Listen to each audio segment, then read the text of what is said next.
Right. Umar, your microphone.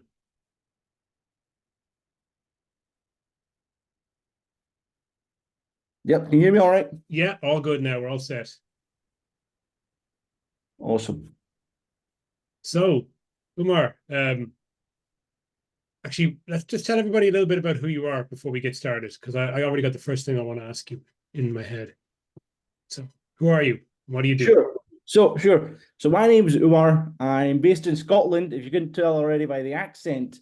And I've been writing, one of my biggest specialties that I've developed over the last couple of years is writing video ad scripts. And it took me, and the thing is, I've been writing video ad scripts pretty much every day for almost the last 2.5 to 3 years now.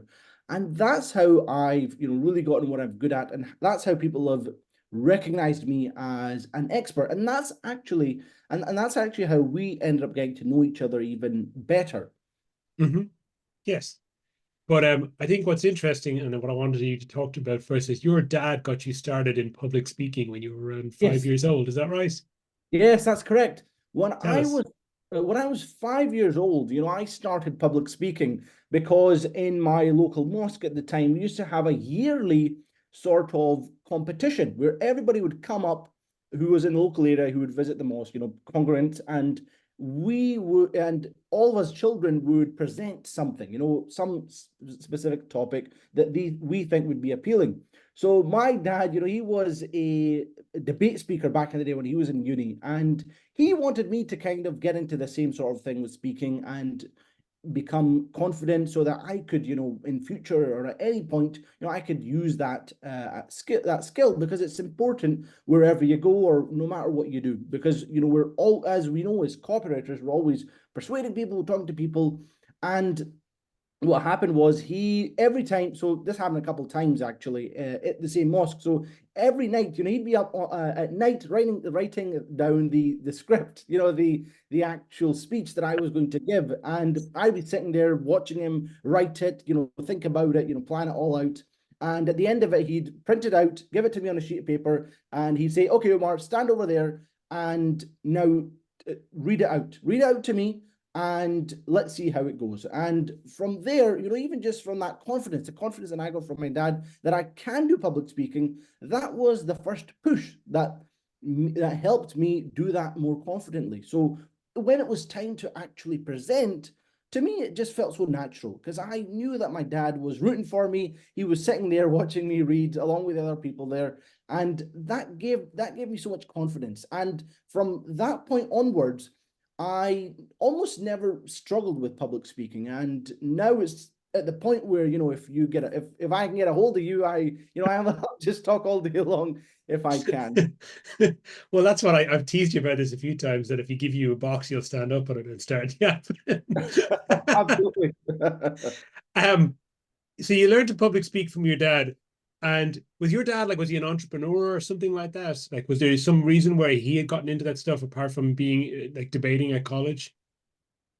Well, that it was really just the debating kind of the thing is, since he was young, he was really interested in public speaking. And funnily enough, a few weeks ago, we were looking through some old photos together, and there were like a bunch of photos of him public speaking with his hand raised, like making a gesture or something. And it was really that debate club that got him into it. And from that point onwards, he then went on to work in the government actually after he, after he finished college, because he was doing what he was studying was he was doing an MBA basically. So he was doing business, and then he did an MBA, and from there, that was how he then used those public skills to land that career. So the way I see it, linking back to what I said about him showing me the ropes with public speaking, I figure, he figured we were now in the UK, we're living here in the UK because I was born in Pakistan actually, and my dad was originally from Pakistan. So when he moved here, he really realized it was a land of opportunity. And having me as somebody who can now actually speak English, who has that Scottish accent, he knew that I could tap into that at any point. So the way I see it, he was linking it back to how he was able to get opportunities and using it by leveraging his skill of public speaking. He wanted to sort of instill that in me as well. Okay. And when did you get your first kind of like sales or marketing type of job? Like when was the first time you actually went out and sold something? That was actually some years back in 2020. So Mhm.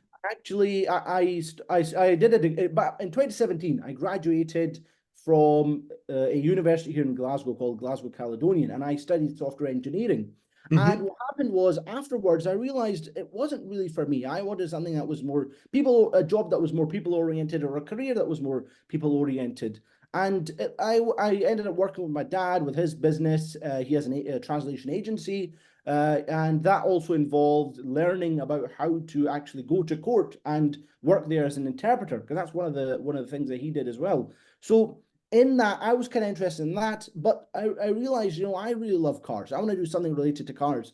So what I did was I called my uncle who lived in London, who had good connections to people in London, and I told him, listen, I want to get into cars, and maybe I want to own my own showroom one day. Who knows? But I want to get an opportunity where I can actually sell cars and do something related to that. So he had a friend who actually had a car showroom. So in the beginning of 2020, I actually moved to London pretty much permanently at that time, and I started selling cars. And as soon as I got there, I didn't really have any sort of imposter syndrome. Funnily enough, I just got into the groove, got into the flow. I was picking up, answering calls, talking to people, helping them find out what they need about cars. Then when they'd come in, they'd always ask, they'd be like, "Where's a Scottish guy?" Because I was living in England, in London at the time. That was the only way they could identify me. And they just like, for whatever reason, I ended up building a rapport with a lot of people. Hmm. And when they came through the door, every time they'd be expecting me to come through, to meet them, to help them with the next step, which is to buy a car. And I actually ended up selling a lot of cars there. And the owner there was like, it's your Scottish charm, it's working. And I wanted to continue working. So keep picking up the phone, keep helping people buy the cars they want. And that was how I tapped into that. Okay, awesome. And from there, where did you discover copywriting? So what happened was COVID happened, as we all know. And what happened was in March, or well, actually in February of 2020, I was supposed to go on holiday to Canada. My parents were like, you're now in London. You've always wanted to go to visit your cousins in Canada. You might as well do it now. So I booked my flight, and a few weeks later, actually, the border was shut. And that's when I knew something was wrong, because it has to be something serious, right? If that's what the government's doing. So then at that point, I started thinking I can't do this. This is probably not going to work if things are going to get shut down possibly. So what I ended up doing was around a month later in March, I moved back home to Scotland, and I saw that there was a huge boom in e-commerce. So I saw that they were on TikTok, and all the Shopify store owners, they were talking about how their stores were rapidly growing, and I wanted to tap into that too. So I found out about e-commerce. I was like, let me see what that's all about. But then I realized one of the biggest parts of being an e-commerce store owner is being able to run ads and write copy for your store, for the ads, for everything really. And I didn't have that skill. So I went down the copywriting rabbit hole. I started buying books. The first book I read was actually Scientific Advertising by Claude Hopkins. Hmm. So I basically went from salesmanship to salesmanship in print. Yes. Okay, awesome. And did you actually launch an e-commerce store, or by the time you got into copywriting, you're like, I'll just do this instead? Yeah, but I was midway through almost launching a product. I'd actually found a product that seemed to have demand and was somewhat untapped. But by that point, I realized copywriting was a way to go. And I realized, pretty quickly that copywriting in itself is a career. You can write copy for a living, and you don't need to spend any money up front on a store. There's no kind of risk in that sense. So I was like, so I figured, let me go down the copywriting rabbit hole. If it works out, maybe one day I can come back and, create an e-commerce store once I have the skill and the knowledge and everything that comes with it. Yeah.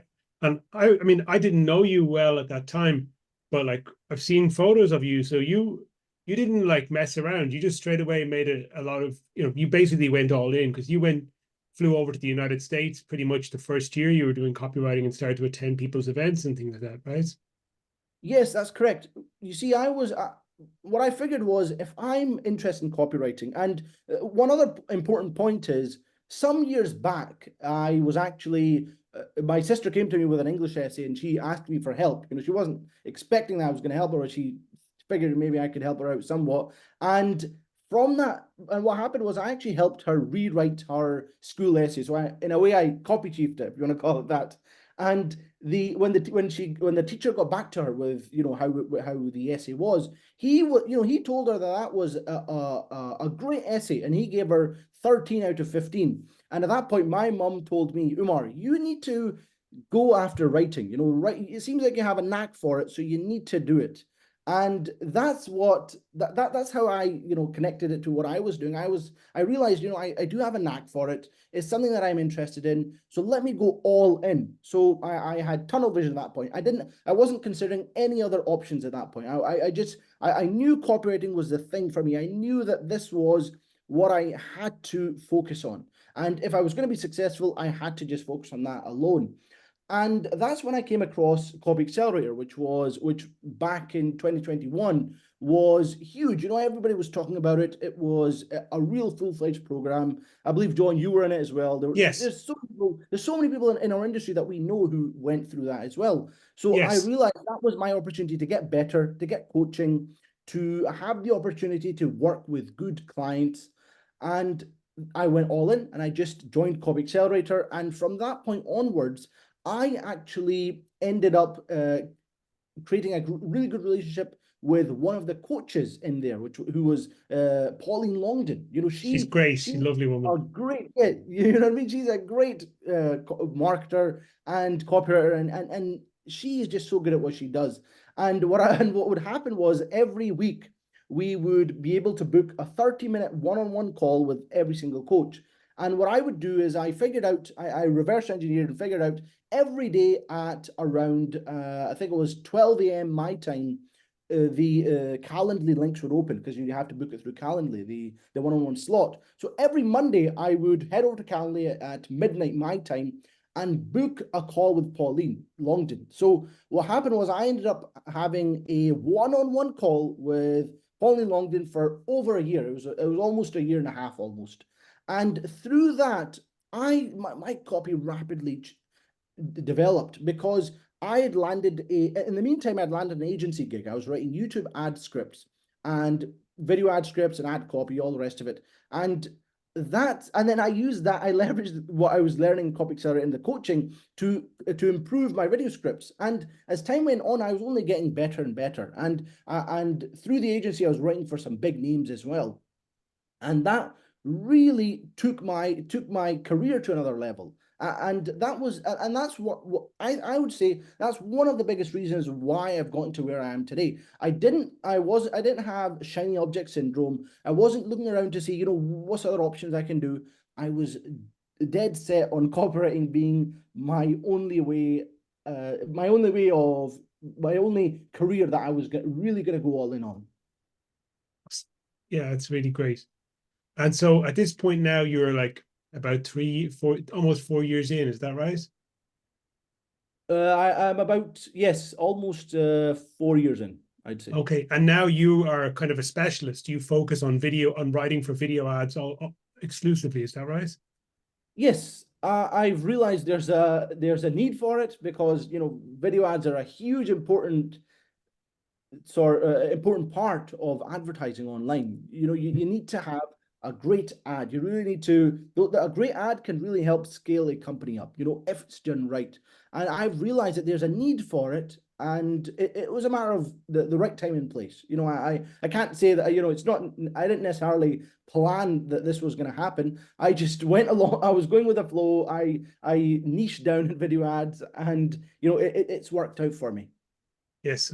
Tell us a little bit about your process when somebody hires you to write their video ads.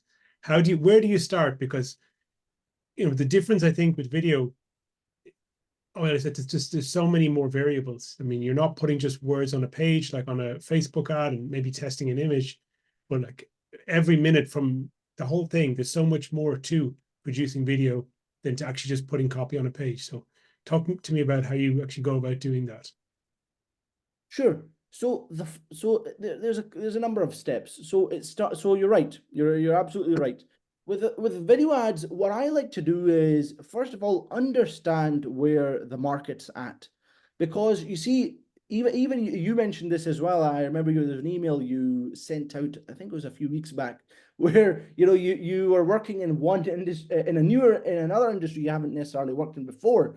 And you were like, and you were like, I don't know if this works, or how do people buy into this? But it's understanding every single industry and understanding where those people are at. Because you see, when it comes to, for example, BizOp, people have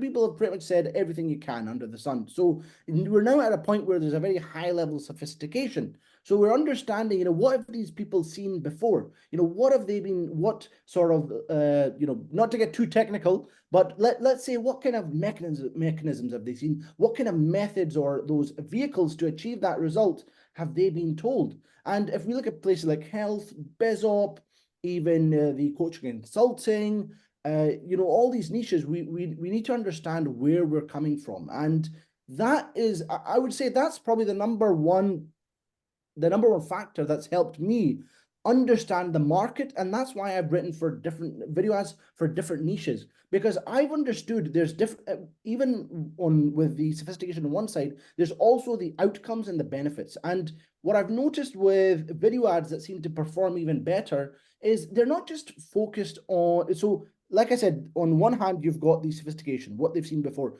On the other hand, you've now got what you're promising them, what they're going to get out of what you're giving them. And what I've noticed is that when it comes to how you're going to tell them how you're going to help them achieve what they want, it really comes down to understanding those outcomes that they want. Because when we have a simple benefit, like if we say you can make $1 million, okay, that's great.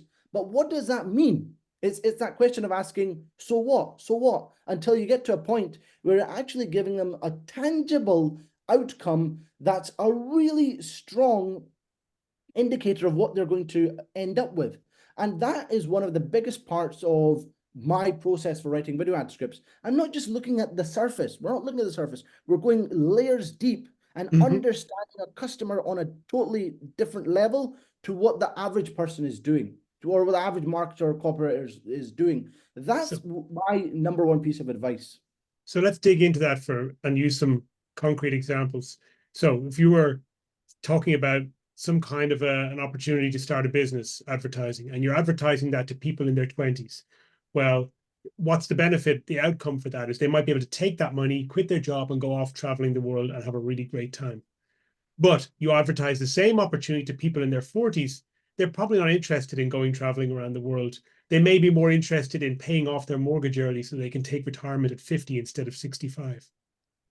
Yes, absolutely. That is, you're absolutely on the money there, because like I said, it's understanding the actual, what they've seen before, and it's equally understanding the market and the audience as well. Because just like you've said, if and even inside a market, there's different avatars or different categories of people who are looking for different things. And like you said in this BizOp example, for example, that you've used, let's say we're talking about something like a coaching, for example, program. Even when we're looking at something that's targeted towards coaches, we have a wide variety of coaches at different levels. You have a coach, let's say, who's just started, who has a couple of customers through the door, but he's not sure how he's going to get his next client. And on the other end of the spectrum, we've got coaches who are highly successful, who are highly sophisticated and understand where they are, and they want to now get to the next level. Let's say they've already achieved 7 figures. Now they want to get to 8 figures. If they're already right touching 8 figures, they want to get past that. It's really diving deep into the nitty gritty and understanding it on a very deep level. And the reason why this works is because it's not necessarily that easy. It's not necessarily that easy to do. It's simple, because it's simple to look at a market and break it into that, but to actually do it in practice, that's where you actually need to think about it, understand it, and you can't cut corners. You can't cut corners. You can't you can't just write what you think is going to work. You have to understand the market to a very, very deep level of understanding, if that makes sense. Well, let's actually dig into that a little bit more, because do you have frameworks for doing this? Because there's two parts to this. The first part is understanding the customer. And the way to do that is to really look at who the clients already got as customers, who's actually already bought their products. What do they have to say about it? Maybe you have an opportunity to interview those customers. Maybe you have an opportunity to listen to the sales calls where they bought the product. Maybe you have a chance to go in and look inside the community, the online community, the Facebook group or school group of the client, and see what their customers are saying. So from that point, you have got some like direct access to some information. But on the other side is like understanding the market. Who else is out there? What are they selling? What are they saying about their product? What has been said? What has not, what, and then that's trying to find something new to say. So how do you actually go about that second part, about like figuring out what's going on in the market? That's a good question. What I would say is I would say I try and get the finger on the pulse by first of all identifying first of all what industry am I writing to. So let's say, is it coaches and consultants? Is it BizOp? Targeting just the everyday person who wants to leave their 9 to 5 or who wants to get some more freedom, or is it even health supplements? Is it if we're going even deeper into all these niches? Is it the preppers? Who are we looking at? So once we identify that industry, so that's step one, identify the industry that you want, that you're going to be writing to.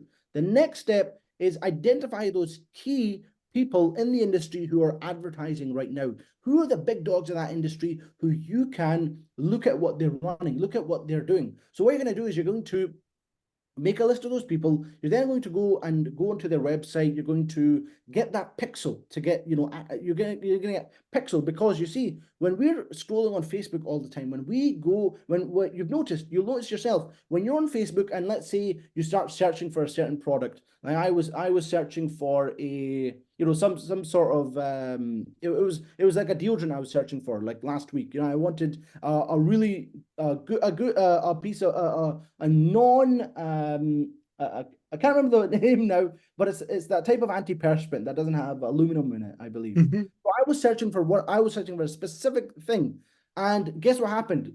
Around 2 days later, I started getting a bunch of ads on Facebook for products that provided that exact thing that I was looking for. Mm-hmm. So that's what you need to do. You need to go to those big dogs, head to their Facebook profiles, look at their websites, go through their funnels, and now what's going to happen is you're going to start seeing ads in that industry, and that's going to give you a very good idea, clear idea of what other people are doing. That's what you need to understand as well. What are other people running as well, so I can see where the market's at, what they've seen before.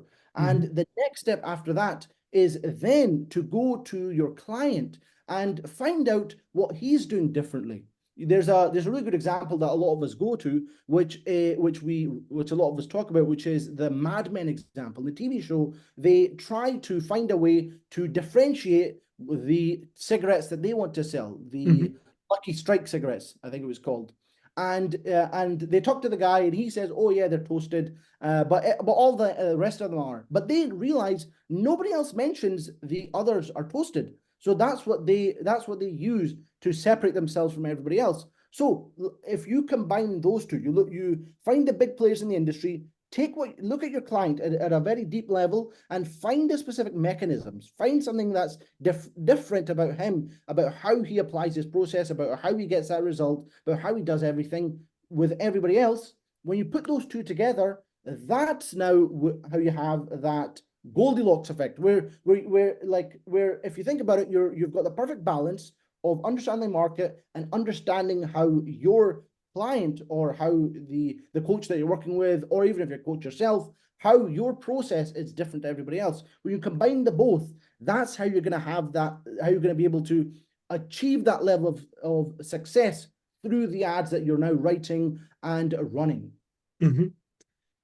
When like there's a few different things that we always talk about as like key things, like things that are new, things that are simple, things that feel safe, and things that feel like big, like that they feel like you're part of something bigger. But like new, of all the things, that are really important. New is very important, that the product is new, or that it does something new, or that there's something new that people haven't seen before. But yet at the same time, it can't be too new, because if it's too new, it feels unfamiliar, and unfamiliar is scary. So how do you bridge that gap of showing something that looks new, but also has a comfort of familiarity about it? Sure. So what you need to do is you need to understand. So this is actually a really good question, because this is something you need to really think about. Because if you're trying to think of something new, but something that's not too novel, that they're going to think it doesn't make any sense, it's not going to help them. That's again, it comes back to, again, what have they seen before? What are other people talking about? What are the other methods that they've seen? And what have they, and also, if you look at the offers that have worked really well, the mechanisms and the way they've explained it, that's where you can then see, okay, these people believe this was specific about that. You need to really dive into that research. So one of the mechanisms, for example, that's talked about is the P90X system. So there were two important parts of that I can't remember now exactly what the mechanism was in P90X. Do you Muscle remember? confusion. It's Yes. one of the Oh, yes. Of famous course, yes. ones. Exactly. Muscle confusion. So it's like, if you really confuse the heck out of your muscles, they are now they'll be forced to grow. There's no other option for them but to grow. So in that sense, if you look at these things that have worked before, what made them work, really understand it at a granular level, why they worked. Really study that. See what the parts of that was. And once you understand that, then you can have a look at what's novel or new about what you're doing, and then tally that up with like I said, what's already worked, and then and then have you add yourself into the equation, and that's how you're going to be able to be not so new, where people don't believe that it's going to work, and it's now going to be a solution that they think does. Well, hopefully that makes sense, because this is we're really going to a really granular level of marketing here, because we're really thinking of how, because what we're basically doing is we're looking at what people have believed, what's working, and we're thinking, how can we make them believe and really understand that what we are giving them is going to work for them. Why is it going to work for them? How is it going to work for them? How can we make them understand how our process works and how it's novel enough to then get that desired result? Yeah, I was listening to something by Jason Fladley and the webinar teacher there recently, and he was talking about this. He's like, no matter how good the product is, the biggest hurdle to jump over is always to give someone confidence that it's going to work for them, because they usually have a track record of things that didn't work for them in the past, and they finding the faith in themselves that it's going to work for them this time is a bigger hurdle than actually believing that the product is effective. Yes, absolutely. No, you're right there. It is a really big part of it, and but the thing is, what I would say is that is one important part of it. But the reason why video ads are the reason why I've kind of niched down is because there's so many of these specific nuances that you need to understand. Because you see, this is one slice of the pie, if you want to call it that. There's just one element, because there's all of these elements that are added in together, and everyone's now at a point where our level of, let's say, believability, or our level, or our guards being raised up, they're really at a point where it's where so many markets are now jaded. People, they don't, what worked just a few years ago, which was back when it was all easy, those things aren't going to work now. We really need to think out. One thing that comes to me is what David Deutsch says, which is think inside the box. That's one of his principles. So it's funny how he says that, but it's true. He says think inside the box. He's So right. That intuitively makes sense, because for us as copywriters, we're looking around the market. It's quite hard to think about where the customer is coming from, because they don't have our level of awareness of what's going on in the market.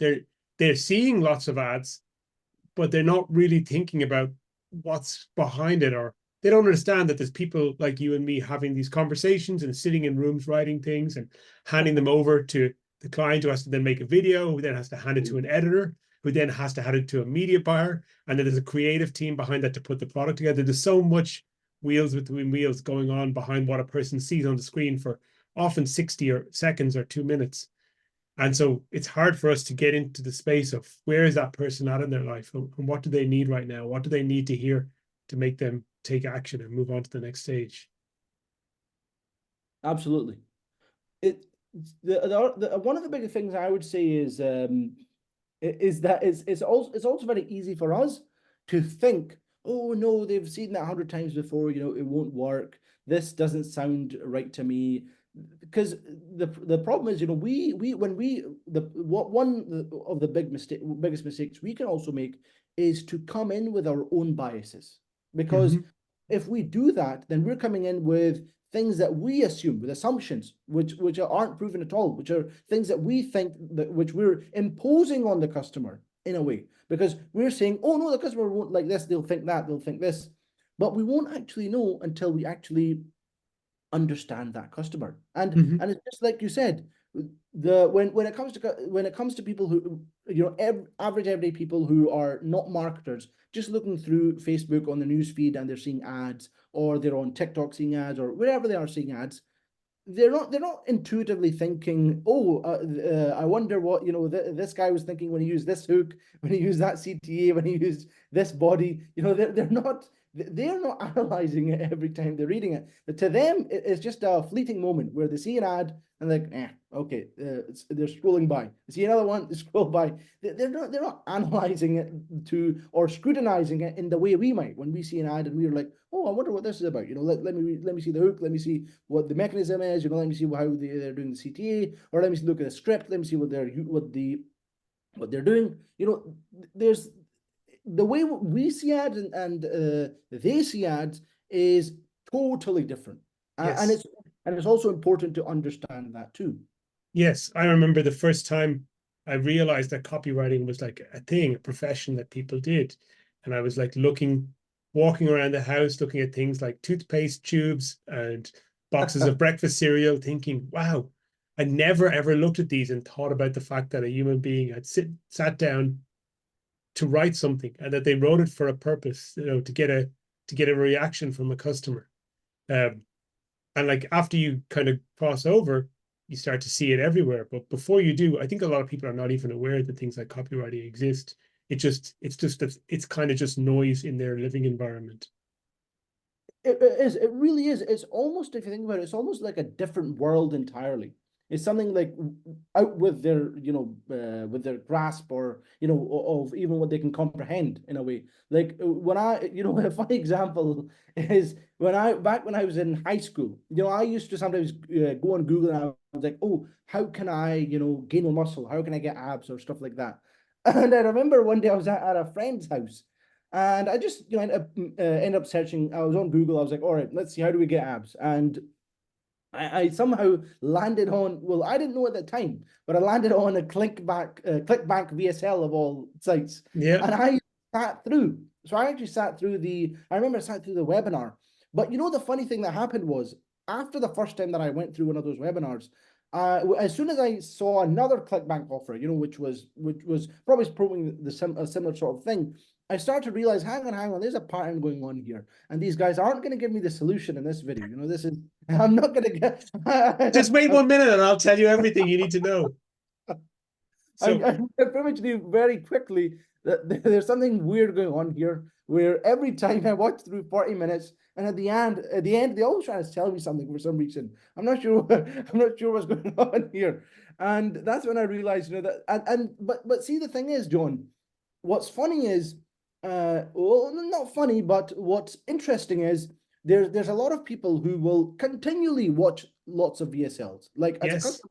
Like they won't necessarily be tuned into the idea that, oh, hang on, this is a VSL, at the end, this is how it's going to go. At the end, they're going to promote something, because of how they buy it, or how believable it is, or how they buy into it. They end up, just watching God knows how many VSLs. as And entertainment. yes. you write primarily for YouTube, is that correct? Well, now I'm at a point where I write for both a lot, because you see, there's a lot of people now that come to, it's a funny story. I was actually telling a friend, I always talk about doing, YouTube ad scripts. And Hmm. what's happened lately is I've had so many people come to me saying, "Hey, I've heard you do YouTube ad scripts, but I need Facebook video ads as well. Can you Okay. do this as well?" And I'm like, "Of course, I understand. I've written tons of Facebook ads, video ad scripts as well, so that's fine." So I'm now at a point where I promote myself. I promote myself as a YouTube ad copywriter or a YouTube ad script writer, whatever you want to call it. And I have so many people coming to me for Facebook as well. It's at a point where it's almost it's well, Facebook's all well. There's more people coming to me for Facebook actually now, Okay. even compared to YouTube. Really, I still do write YouTube ad scripts, but I'm just saying that it's almost like it's almost it's going more towards Facebook is what I'm saying in terms of people that are coming to me. Sure. Um, with YouTube ads, you've got like typically 5 seconds of an ad you have to watch before you can hit the skip button. So you've got like 5 seconds to grab people's attention. But on Facebook, they're scrolling down the feed. So you might have 1 second or less, right? You got to have something that really grabs people's attention. How do you grab people's attention on the Facebook feed now with video? Sure. Well, one interesting thing that I will tell you is even so, yes, we know on YouTube that that's so important, the hook, the first 5 seconds. But the thing is, the truth is, even on Facebook now, it's pretty much the same thing. There might not be a skip button, sure, but it's this you're still coming against you're up against somebody who can scroll. So they'd actually, in a way, they don't actually have 5 seconds. You don't have 5 seconds. You have 1 second or even a millisecond, even because when you see a Facebook ad, you can scroll past. You don't need to wait for the skip button to come up and then you hit it. So you need to be just as dialed in now with video. And the thing is, video, I know obviously this is offer dependent, and there's a lot of it depends that goes into what I'm about to say. But when it comes to the video ads on Facebook, it's so important to have that hook dialed in.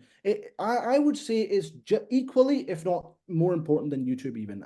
Like they're both is just as important on both. And what I've noticed is, and what I've seen from the data is that when it comes to the video ads, they play a huge role in the success of an ad. Because you see, and I noticed it even personally, because even when I'm going through my feed, right, and I see a video, even if it's a video ad, I'm not necessarily reading that ad copy that's above it. I'm actually watching the video a lot of the time because that's actually the most engaging aspect of it. Because of course we can read it, but if it's a video, everybody's doing video now because it's just so like it's just the standard now, if you want to call it that. It's the Mhm. standard. Everybody's watching videos now, and you can tap into that. But like I said, an important part of it is the hook. It's the right at the beginning of the ad, and there is a science behind it. There's a science behind how you can craft hooks that actually do grab the attention of the prospect. So let's talk a little bit more about that. How do you actually go about doing that? Of course. So when it comes to the hook, it's something that people always tell me is, you're going to be the hooks guy because of the way you say hook. Every time I say hook now, I just go back to that thought where people are telling me, the way you say hook is. So I'm just gonna say that a couple times to certified dominance as the king of hooks. So so the hook, yes. So with the hook, what's important is to understand that you really need to tap into. There's different things you can tap into, but you need to tap into something that can really engage them, get their attention. But even when you have their attention, that's just one part of it, because you then need to connect that to something that's going to be of interest to them. So Yes. how do we do that? So let's say if we have a hook for, let's say, our coaching offer. We can actually have any offer at all, and all we need to do is we can have a hook, for example, that says you've been lied to about this, or this is the number one lie or the number one myth that's plaguing or that's affecting this person. So let's say you start with that opener, right? People are like, okay, what is the number one problem? What's the number one myth? What is this? And then the art of that hook is making sure that you can then that the hook can actually be then linked into the next part of what you're saying. Because as we know, what's the purpose of each line of copy? For example, when it comes to the headline, it's the headline so the person reads the subheadline, the subheadline so the person reads that first line of the lead, and then Mhm. so then they can read the next line, the next line. So we need to apply the same principle to when we're writing video ads, because each line needs to smoothly connect to the next. If that, hopefully that makes sense. Yes. So, So sorry, go on. no, please go ahead. Please continue your thought. I was going to say, so in that sense, when we think about it from, if we step back, we get that, we approach it with that 10,000 foot view. We then need to understand the hook is, yes, important, but we need to write it in a way where we can now then link it to the rest of it in a way that makes sense, in a way that's congruent with the rest of the ad or the script. That's one of the most important parts of the hook as well. So sure, we do need to grab attention, but we need to do it in a way where they're going to be interested in what we have to say. And that's also an important part of what I would say is when it comes to writing a hook, because because the thing is, anybody can grab attention. It's like back in the day when people would mention the word sex, and then they'd say, okay, now that I have your attention, are you interested in home insurance? Yes. Okay. Yeah, that worked in the 70s and 80s when people were a bit more conservative, but now it's not going to work anymore. Well, there you go. So, case in point, the hook can grab attention, but it needs to be something that's going to be relevant to what you're going to say next. And that's what you need to have in mind as well when you're writing it, because you need to look at how there's different ways you can also write a hook, of course, because let's say, well, like I said, there's a number one. You could say, you could bring out talk about a myth in an industry. You can talk about an outcome that they want, something that stops them from getting the goal. This is why most, and then avatar audience don't don't achieve XYZ, or why they fail to achieve XYZ. Like, do you see, it's actually, when you break it down to this level of how easy it can be, it's actually easy to understand that the hooks aren't really that difficult to do. You just need to, it's almost like a jigsaw. You're piecing together different parts of the puzzle, and then once you put it together, now you have a hook that consists of different parts. Because, for example, like I said, you have the avatar, you've got the hook, you've got the outcome, you've got like why they can't achieve it. Like, when you put that all together in one, it just becomes a cohesive hook that makes so much sense. And the what I like to whenever I approach anything, I just like to simplify it. I like to really understand, what does that actually, what is it, what makes up a hook? What are the ingredients? What are those specific parts that make up that hook? And once you understand that, it's just a walk in the park. It's not even that difficult at all. Mhm. When you write an ad, and I've done a little bit of work with you, typically there's going to be 5, 6, 7, 8 different hooks you'll write to test out before. And they all of those hooks are just the first 2, 3 seconds, and then the rest of the ad is the same. Like the body is composed of the same kind of sequence of the arguments that want to get you to the click to the next stage. Do you find that typically there'll be one that just is dramatically better than all the others when you start to test? Yes, yeah, of course. Because you see, when we're writing the hooks, we know that it's just like any piece of copy, really. We know that, you write, let's say 10, let's say, for example, you have a subject line A/B test. It's not relevant to hooks, but scripts will make sense in a second. When you, for example, if we send multiple emails out, or something that's even more easily able, that you're able to do more easily, which is just let's say emails, you'll notice when you send something out, you'll notice, let's say if you send 10 out, there'll be, let's say a bunch of them, let's say, that may not, that'll perform okay, they'll be all right. Then there'll be one that knocks it out of the park, that's doing so well. And then you'll have like one that does like better than average, but doesn't necessarily give you that result that you were ideally looking for. And Mhm. that's kind of how the cookie crumbles, because you've got all these hooks that you're writing, like you said, 1, 2, 3, 4, 5, 6, 7, 8, and out of those, one or two, a couple, they'll perform well. Like I said, one will do really well, maybe two, and then the others might not even perform that well.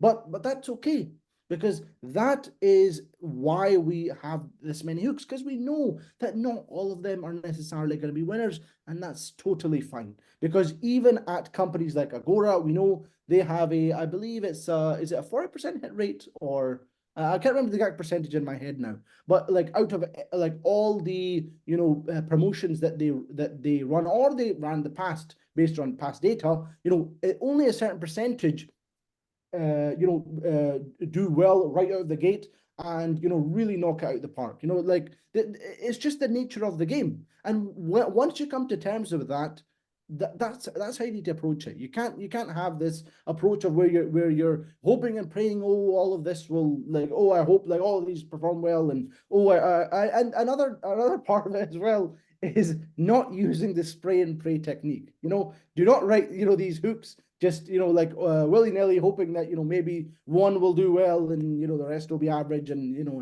you'll have a couple that won't perform that well. You need to approach it with exactly what we've just been talking about for the last almost hour. You need to add all those elements in if you really want to have those hooks performing as you ideally do want to. Because John, you've seen it for yourself. You're now a CMO, right? You see this every day in action. I'm saying it from my from where I'm at, and what I've seen with my own clients I'm working with, and the data that I get back. I'm interested to hear what's your take on it as well. Almost everything fails. It's like you can I don't know. I mean, like this one ad that I've been working on with some people for the past few months that we've been trying to beat, and that ad has been their winner for a year, and we've tried different hooks for that ad. Maybe, I don't know, in the last few months we've tried maybe 15 or 20 different hooks for that ad. One or two of them have performed well, the rest have just been flat, but the control hook is still unbeaten. And then other than those maybe 20 hooks, we've tried about 50 or 60 different hooks with different ads, different variations and ad bodies, where each week I'll sit down, I'll write 2 ads. For each ad, I'll write 5 or 6 different hooks. So we're testing maybe 11 or 12 different ad variations. And over the last 6 months, you might have tried something like 70 to 80 different variations of hooks and ad bodies. And control ad still remains undefeated. So it's like, it's challenging. And the thing is like you can change the ads all the time, but you don't change the core offer all that often. So if you're going to keep the same core offer running for a long time, you do need to find new ad creatives to keep it fresh, because people get bored and tune them out over time. So you need to find new things to say. And it's extremely difficult to do that.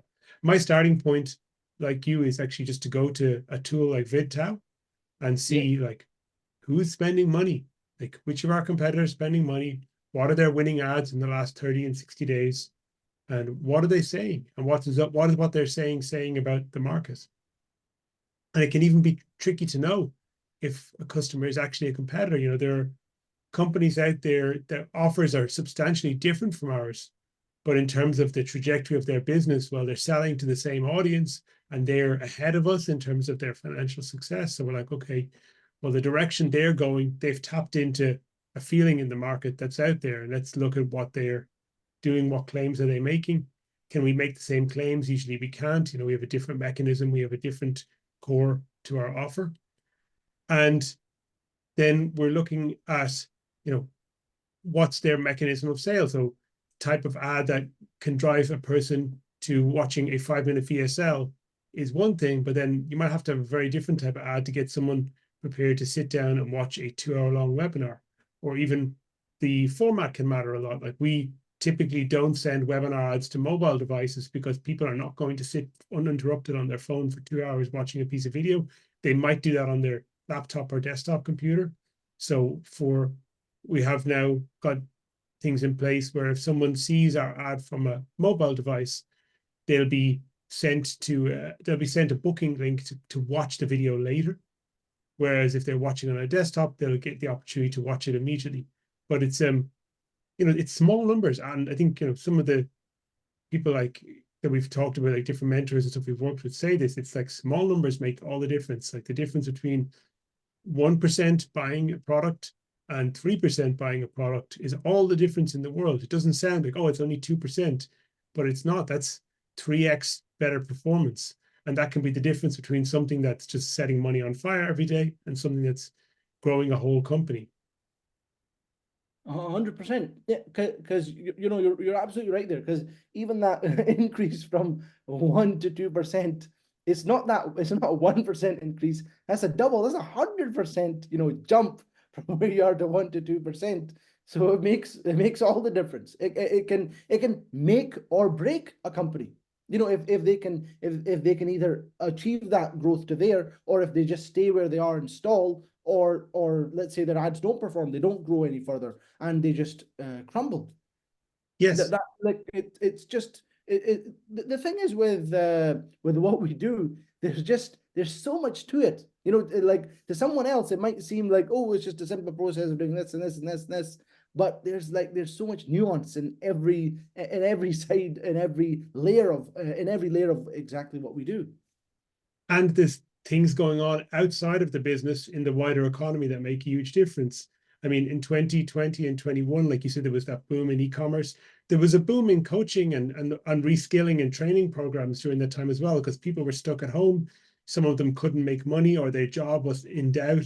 And a lot of people thought, okay, it's time for a career change now. They're sitting at home like, what the hell am I going to do with my life? So there was a huge boom in online education. And that hasn't shrunk back totally. But at the same time, there was lots of cheap money around then. People were running up. They were happy to pay like 3,000 or 5,000 for something on a credit card. And what we've seen in recent months is it seems to be harder for people to do that now. They don't feel so comfortable, or they want to spread the payments. We started to look at payment services like things like Klarna that can let people spread the payment for a product over 12 months or 36 months even, whereas before they wanted to pay for it all in one go. So like just things are changing in the world around us too. No, that's actually very smart. That to not just look at what's happening inside the industry or your competitors or the people that are just here, but actually to look outside. To actually look at outside external factors. Outside even the industry. What's happening in the economy, what's happening in people's jobs. Like let's say for example, there's layoffs happening right now. There's all these tech companies, for example, that are having layoffs. There's inflation that's rising. You can't ignore these factors when you're running ads. So that's why it's just so important to do exactly what you mentioned, to look at options of how can we look at where they are right now, what problems they're having, what's changing with the customers, and how can we then make it easier for them to buy our products. How can we make that how can we make that whole process easier? And then what you said, that was so smart with the desktop and the mobile approach. It's like it's just thinking even at a totally different level, where you're looking at them device wise. People on mobile, let's send them into, let's say, an opt-in form to get their email, so then we can get them to come back on the webinar later. The people on the desktop, they can watch that desktop right now because they're actually at a desk, they're watching something on a computer or laptop. So let's send them straight to the webinar, and approaches like that. And just to say that this is all not like any sort of innovative thinking from me. This is me working with a team of people who are all far more experienced than me, and learning a lot from them about all the small optimizations that make a huge difference. And Umar, I've just realized I've got an important client call I've got to go to. We've been just yapping away here. I forgot. I just looked at my calendar, and there's somebody waiting for me that I have to speak to now, one of my clients. So I'm going to have to cut this one short. I'll put the details in the video description of how to get in touch with you. But where do you like people to contact you? Facebook. I'm there all the time. So Okay, fantastic. get a hold Thanks of so me. much for being here today. It's always great to talk with you, and we're going to do this again. Really No great. Have a problem. great day. Right, see you, John. Take care. Bye bye.